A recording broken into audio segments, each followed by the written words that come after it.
19 April থেকে রাজধানীর star সিনেপ্লেক্সে নতুন সময়সূচিতে দেখা যাবে ঈদের সিনেমাগুলো। ঈদের দ্বিতীয় সপ্তাহে দর্শক চাহিদাকে প্রাধান্য দিয়ে নির্ধারণ করা হয়েছে নতুন সময়সূচি, যেখানে দেখা যাচ্ছে রাজধানীর স্টার সিনেপ্লেক্সের 5টি শাখায় সর্বোচ্চ 9টি করে শো পেয়েছে রাজকুমার ও ওমর সিনেমা। স্টার সিনেপ্লেক্সের পান্থপথ শাখায় 3টি করে শো রয়েছে রাজকুমার ও ওমর সিনেমার। বাকি 4টি শাখার 3টিতে 2টি করে শো সিনেমা দুটির। ঈদের সিনেমা দেয়ালের দেশ সিনেপ্লেক্সের সবচেয়ে বেশি শো পেলেও সপ্তাহ ঘুরতে রাজধানীতে সিনেপ্লেক্সের 3টি শাখাতে সিনেমাটির শো এসে নেমেছে 6। জিন ও কাজল রেখা সিনেমা দুটিও রাজধানীতে সিনেপ্লেক্সের 3টি শাখাতে 6টি করে শো পেয়েছে।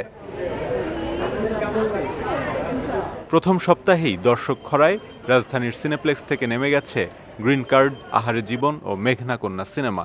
এছাড়া লিপস্টিক, সোনার চর ও মায়া দ্য লাভ নামের ঈদের সিনেমাগুলো প্রদর্শনী করেনি সিনেপ্লেক্স কর্তৃপক্ষ। এমন চিত্র দেখে ধারণা করা যায় যে ঈদের সিনেমা দেখার উত্তেজনা প্রথম সপ্তাহেই শেষ হয়ে গেল হয়তো। অন্যদিকে সিনেপ্লেক্সে ইংরেজি সিনেমার শো বাড়ানো হয়েছে। দর্শকের চাহিদা থাকাতেই শো বাড়াতে হয়েছে বলে জানিয়েছে প্রেক্ষাগৃহ কর্তৃপক্ষ।